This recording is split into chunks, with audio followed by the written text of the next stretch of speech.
é muito prazer. Eu sou o caçador de relíquias audiovisuais perdidas. Para quem não me conhece, sejam muito bem-vindos aqui no canal. Aqui nós resgatamos aqueles filmes, aquelas obras clássicas que marcaram gerações com a sua dublagem antiga e fazemos também um trabalho muito especial, muito detalhado em relação à restauração, tanto de áudio quanto de vídeo, que vão fazer você verdadeiramente assim, viajar no tempo, como se estivesse numa nave espacial, ou metidos naquela época do Plot Zoom, eu não vou para lugar nenhum, e daqui eu não saio, e daqui ninguém me tira, e vamos para o nosso. Né? Então, se você é novo aqui, se inscreva agora, ative o sininho, dê aquele seu like maroto, para poder ajudar o algoritmo aqui do YouTube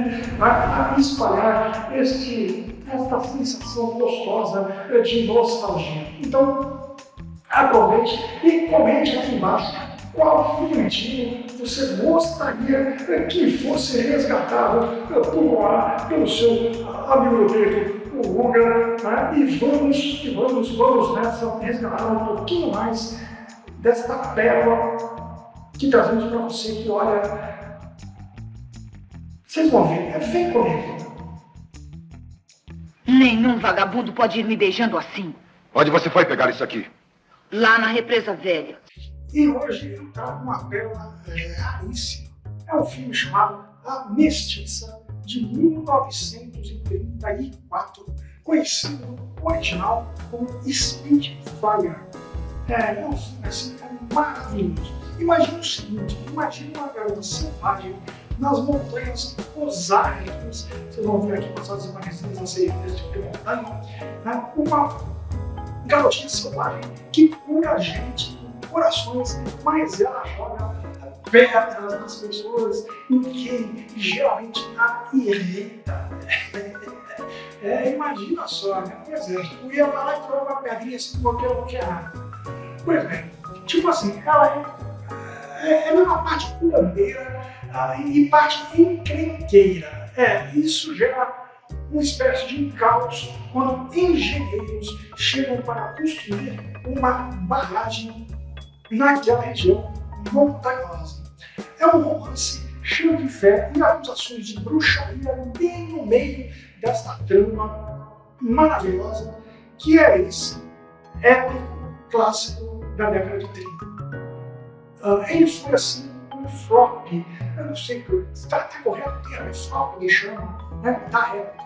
Mas hoje ele é cult, é meio clássico, pela performance completamente deslocada, uma performance maluca da nossa queridíssima atriz principal. E eu, como o seu querido, recuperei a dublagem perdida da AIC de São Paulo de uma película de 16 minutos que estava quase que virando pó. Pois é, eu instalei, olha, ficou um chuchu, eu instalei tudinho. Áudio limpo, o vídeo está bastante nítido, tiramos imperfeições com chiados e demos aquele tratamento básico que vocês aqui já conhecem, não é verdade? Então, prepare-se para rir e se emocionar e descobrir, olha, algumas particularidades, até como o título do filme mudou no Brasil ao longo dos anos. Então, vem comigo e acompanha aqui um pouquinho de A Mestiça.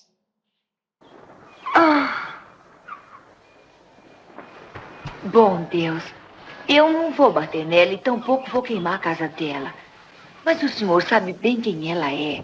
Eu preciso dar um bom susto nela. E o senhor sabe, meu Deus, que quanto mais eu lavo, menos eu roubo. Trigger! Eu acabo de me lembrar que não posso trazer a roupa da senhora Cleaver, porque ela tá lá cuidando da vovó Reis. Vamos falar sobre os astros. Katharine Hepburn Trigger Hicks, a mestiça selvagem. Ela era uma fera assim, encantadora.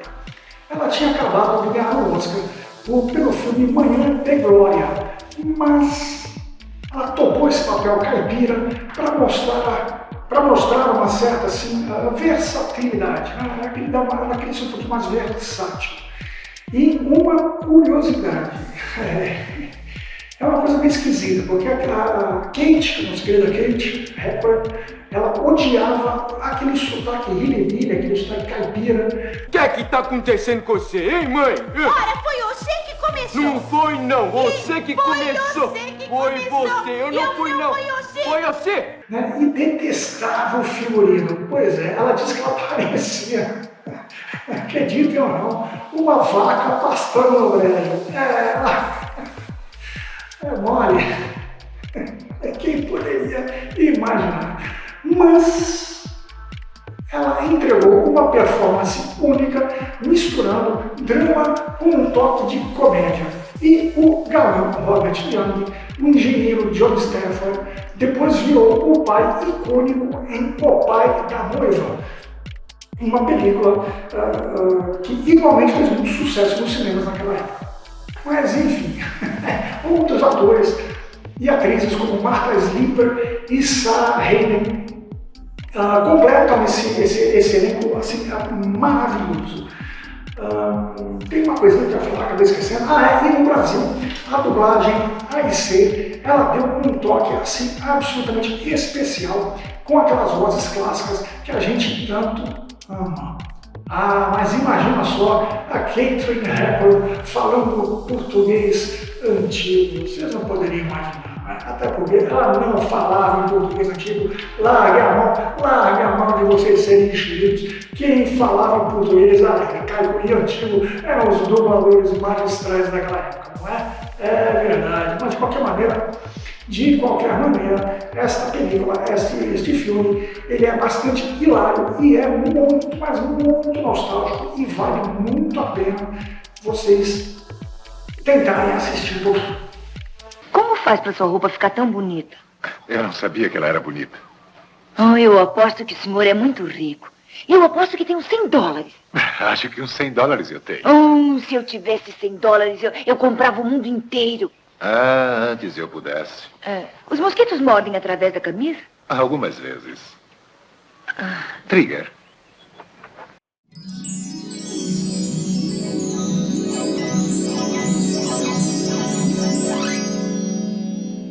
E olhem que achado exclusivo que eu desenterrei. Um anúncio original no jornal A Tribuna de Santos, na edição de 6 de dezembro de 1934. O filme estreou no Cine Miramar como A Mística. Era uma sessão completa às 7h30 da noite, sessões que eram corridas. Primeiro Amor Selvagem, com Ramon Novarro, e depois o Fox, jornal número 14, o desenho Companhia do Desvio. E só como quarto filme da noite, A Mística, da RKO. E olha só os preços da época em réis. As poltronas custavam R$ 1.500, coisa de mais ou menos uns R$100 hoje em dia. E um desconto para senhoras, senhorinhas e crianças a apenas R$ 700, tipo uns R$50 atuais. Baratinho demais para sentar na sala escura e ver Hepburn na tela grande, depois de notícia e desenho animado. Esse título, A Mística, usado nos jornais da época, destacava o lado espiritual e curandeiro da personagem. Só anos depois, na dublagem clássica da AIC, é que virou mestiça, focando mais no lado selvagem e rebelde, tanto da personagem quanto da própria atriz. Agora uma curiosidade mais polêmica do mesmo jornal A Tribuna, em 15 de abril de 1934. Um perfil dela chamando Katharine Hepburn de a mulher mais encantadoramente feia de Hollywood. Feia? Shall we shag now or shall we shag later? Dizia o jornal. Máscara irritante, quase magra, feia, angulosa. O corpo é todo um feixe de nervos vibrando. Vocês imaginem ler isso na época. Falam até da excentricidade dela. Abandona salões para viver numa fazenda com 15 galinhas e 2 galos. Exibe unhas ruídas, entra em festas com chales horrivelmente elegantes. E ainda diz: eu sou uma exibicionista. Mas olhem só, isso era o que tornava única e desconcertante. No filme Spitfire, esse visual selvagem se encaixou perfeitamente na personagem Trigger Hicks. Hoje, a gente já vê como essa mulher era ousada, olha, pra caramba.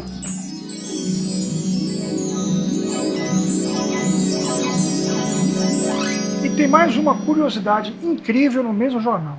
3 meses depois, em 9 de setembro de 1984, a Tribuna publicou um artigo grande chamado O Cinema Matando o Amor, falando de divórcios em Hollywood. E adivinha quem é destaque? Katharine Hepburn, é claro. Olhem o que diziam na época. O êxito e a felicidade são verdadeiramente incompatíveis. O caso de Katharine Hepburn nos dá uma ideia de como um afasta a outra. Katharine Hepburn vivia, com efeito, muito feliz com Ludlow Ogden Smith, com quem se casara por amor havia já alguns anos. Ao lhe ser oferecido um contrato em Hollywood, Smith adivinhou que sua felicidade estava ameaçada. Confiada em seu amor, desafiou Hollywood. Katharine deveria escolher entre o amor do seu marido e o sucesso de sua carreira. Mas este era o momento em que ela não tinha o direito de escolher. Sua última película, Spitfire, tinha sido uma decepção. E no mês passado, em Yucatán, em Mérida, Katharine pediu seu divórcio, outra felicidade que Hollywood extinguiu. Imaginem, galera, o divórcio dela rolou bem na época em que Spitfire, ou A Mística, estava chegando aos cinemas aqui no Brasil. E eu fico pensando o seguinte, gente, olha só, Hollywood realmente cobrou um preço muito alto de casais que eram verdadeiramente felizes naquela época, né? Isso, felizes como eu me refiro na vida real, homem e mulher, né? Marido e mulher no caso, pessoas que eram verdadeiramente felizes e coincidentemente ou ambos eram atores naquele período. Mas assim, ao contrário do que muita gente, vamos chamar de gente descabeçada, né? Acaba achando hoje em dia, né? Uma parte, uma geração lamentavelmente influenciável por modismos passageiros e por ideologias bastante radicais, ideologias distorcidas, né? Do ponto de vista cultural, histórico, até mesmo, por que não dizer, educacional, não é? Mas ao contrário do que reza a lenda hoje, né? As mulheres dos anos 30 e 40, elas eram, sim, felizes nos seus casamentos, eram muito felizes nos casamentos, né? É claro que o divórcio naquela época já existia, né? Só que era um pouco mais raro de ocorrer, né? Naquela época os casais tinham mais tolerância, tinha um pouco mais de senso assim de, vamos botar, de responsabilidade um para com o outro, né? Um compromisso um pouco maior em relação à própria família. Eram outros tempos, era um período que verdadeiramente precisa ser resgatado, né? Eles valorizavam o que construíam juntos, em vez de simplesmente jogar tudo para o alto, jogar tudo fora, na primeira dificuldade, na primeira briguinha, né? Ou na primeira, enfim, na primeira dificuldade que o casal tivesse. Né? E, assim, Hepburn e Smith, eles eram um exemplo disso. Eles casaram verdadeiramente por amor. Você é tão boba quanto Eta Dawson, sentada aqui chorando. Você devia estar rezando pelo nenê, ou então pelas almas penadas. Toda a roupa tem que estar lavada e seca antes de amanhã. Bom Deus, cuida daquela criança doente até que eu possa dar conta de tudo. E agora o momento que vocês mais esperavam, o procedimento de restauração. Pois é, vocês estavam loucos para chegar nessa parte, né? Vocês acham que eu não sei? Como eu sei? Mas, pois é, antes de falarmos um pouquinho da restauração, deixa eu só dar uma palhinha aqui, um breve insight aqui, né? Essa película em específico, né? Ela veio de material em 16mm, né? E sempre a recuperação nunca é feita apenas por mim, ela é sempre feita com a ajuda e apoio de outros colecionadores, pessoas muito próximas, amigos muito queridos, né? E ela veio de um acervo já meio que há muito tempo esquecido, né? variada, vamos colocar nesses termos. Né? Então, assim, o material apresentava certos riscos físicos, né? E que acabaram sendo reproduzidos na hora de você fazer a telecinagem e poder extrair o áudio deste material. Então, você percebia muitos estalos, zumbidos, chiados, aqueles problemas mais ou menos corriqueiros, né, com material desse tipo. Só que, neste caso específico, né, o nível de ruído ele apresentava um certo desnível. Então, ao longo do filme, né, tinham níveis variados desse tipo de imperfeição. E para meu azar, para piorar, isso estava acontecendo tanto na sonoplastia quanto na trilha sonora, né, nas trilhas, né, nas partes instrumentais, né, quanto também na questão da dublagem. E olha, não foi fácil de arrumar isso aí. Eu sou a ressurreição e a vida. Quer dizer, eu, você e tudo que Deus fez é ressurreição e vida. Nada. Mas o fato é que a dublagem da AEC, que muitos aí consideram a dublagem está perdida, o negócio é raro. Olha, gente, francamente, eu não sou muito fã de usar esses termos, né? Botar dublagem perdida, mídia perdida, Lost Media agora virou moda, a pessoa fala inglês o tempo inteiro, me enche o saco. Olha, eu acho que esses termos tem que se tomar um certo cuidado. Né? Uma coisa é um material que é difícil de ser localizado, a outra coisa é um material que é raro, a outra é um material que você pode chamar de raríssimo, e a outra é mídia perdida. Perdida é outra história, é outra coisa, não é este caso aqui. Isso aqui é um material realmente raro ou raríssimo, eu colocaria uma categoria de raríssimo. Mas eu não acho que ele estivesse perdido, não, eu realmente não acho. Né? Perdido, uma hora eu falo no canal, eu tento fazer essa diferenciação. Né? Porque eu penso assim, gente, se vocês tudo falam que é mídia perdida, tudo falam que é material perdido, então na verdade, meus filhos, nada está perdido. Né? Não se deve banalizar um termo como esse, né? Nessa questão do audiovisual. É um material difícil, são materiais que são difíceis de ser localizados, materiais raros, como eu expliquei, raríssimos e perdidos em um outro patamar. Uma hora eu faço um vídeo especificamente no canal para mostrar para vocês qual é a diferenciação, porque isso é muito importante vocês fazerem essa distinção. Isso é importante para a questão de preservação cultural, para vocês aferirem que tipo de material está para ser literalmente perdido, sumiu para sempre, para os próximos, ou para sempre, ou desaparecer por décadas a fio, né? E portanto que necessitaria de mais urgência para ser recuperado. Mas uma hora, como eu falei, eu vou explicar isso direitinho aqui no canal. Contudo, essa é a história que Grace contou. Você viu com seus olhos o que aconteceu com Westbury. E você acha que foram as pressas dela? Puxa, velho, deixa disso. A garota é muito normal para possuir tais poderes, se é que podem ser possuídos. Ela é um animalzinho fascinante, por demais saudável também. Esteve com ela desde aquele dia em que a levou em casa? Não, há vários dias que não a vejo. Eu não sou muito bom, eu confesso que eu não sou muito bom assim em ficar identificando dublagem.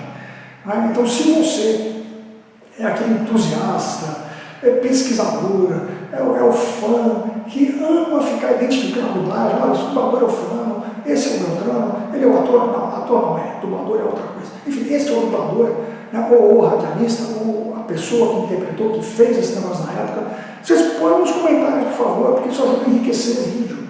Né? Depois isso me ajuda a enriquecer, a informação do vídeo acaba enriquecendo. Então, essa ajuda de vocês de associar o dublador aos personagens para cada filme também é muito importante. Então põe aqui nos comentários que, olha, valeu, sempre ajuda, isso é muito bom, obrigado. E o público agradece. Pois é. Queria fazer uma surpresa, querido. Que bom ver você. Obrigado, Grayson. Bill. Pois não, senhor. Essa é a senhora Stafford. É isso que faz aqui o TV Nostalgia tão especial. Sabe por quê? Não adivinhou ainda? Meu filho, porque a gente traz o passado de volta.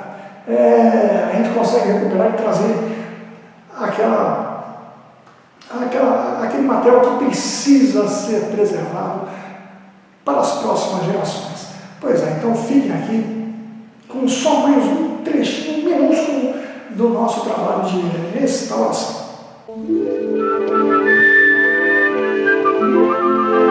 Catherine Hepburn e Robert Young em Mestiça.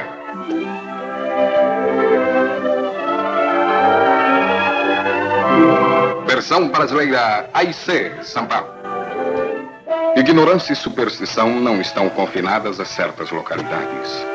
Disseminam-se através do mundo inteiro, florescendo especialmente em lugares isolados de toda a civilização. Mas aqui nas montanhas distantes, algumas vezes encontramos uma fé simples e forte, a ponto de iluminar até mesmo a civilização. Custa 1 centavo passar em frente da minha casa. Eu suei um bocado para fazer o atalho e por isso você tem que pagar. Mas eu não tenho centavo aqui comigo. Bem, então pode voltar de onde você veio. Bem, Trigger, eu acho que vai ser um bruto estirão se você não me deixa cortar por aqui. Tá bom, então você pode me dar o dinheiro quando você tiver. Não já vale tem se queixar, Zed. Não há o que comer hoje. Sexta-feira você come bastante. Nas montanhas estarei quando o inverno chegar. Zed, se o pai endireitar e trabalhar, nós seremos granfinas. Vamos pôr cortina na janela, falar macio e talvez o povo fique amigo e venha falar com a gente. Daí então eu já não acredito mais para poder rezar, Sr. Fleet. Eu sei que não podia rezar ontem à noite, mas eu tentei. Eu fiz o melhor que pude. E Deus bem que podia me atender só desta vez, mas não atendeu. Eu não vou rezar mais. Que fé mais fraca se uma falha pode destruí-la. Se eu estiver viva, eu venho sim. Ótimo. Adeus e até daqui a 1 ano. Adeus, Sr. Fleet. O senhor me tratou como se eu fosse alguém de verdade. Quem disse que você não é alguém? Oh, eu sei que não sou. Mas gostaria de ser. Não, eu acho que vou pegar a grande estrada. E acho melhor o senhor dizer a todo mundo que eu fui rezar, Sr. Fleet. Ora, saiam do caminho, suas criaturas de Satanás! Ei, pessoal, gostaram de mais essa viagem no tempo com a mestiça? Eu gostei. Então, se você não gostou, já deixa aqui aquele seu like maroto, comentem as suas curiosidades favoritas e compartilhem com os amigos. É muito importante que vocês ajudem aqui o canal, compartilhando sempre os nossos vídeos, porque quanto mais compartilham, quanto mais divulgam esse nosso trabalho de recuperação, resgate e restauração cultural, mais e mais vezes a gente consegue estar preservando todo esse acervo para a posteridade, porque afinal, amanhã depois a gente não estaremos mais aqui, né? Nós velhos dinossauros, né? Dinossauros, e temos que deixar um legado para a próxima geração. Então este aqui é o trabalho que eu faço com muito amor e carinho, né? E jamais farei isso sozinho, tem sempre o apoio de amigos muito queridos, colecionadores, muito próximos a mim. Nós somos um grupo pequeno, mas um grupo muito coeso e muito unido. Então, se inscreva no nosso canal para mais resgates épicos. E, peraí, deixa eu encerrar. Deixa eu perguntar uma coisa aqui para vocês. Qual é a dublagem que eu devo caçar agora? O que vocês acham? Conta aqui para mim, fala pro tio. O que o pai aqui que tá bom vai caçar para vocês? O que vocês gostariam que eu tentasse localizar? Tem umas coisas que eu gostaria, mas eu queria saber de vocês. Pois é, gente, valeu pela companhia, muito obrigado e até a próxima sessão nostálgica aqui com o meu, o seu, o nosso TV Nostalgia. E tchau e até a próxima.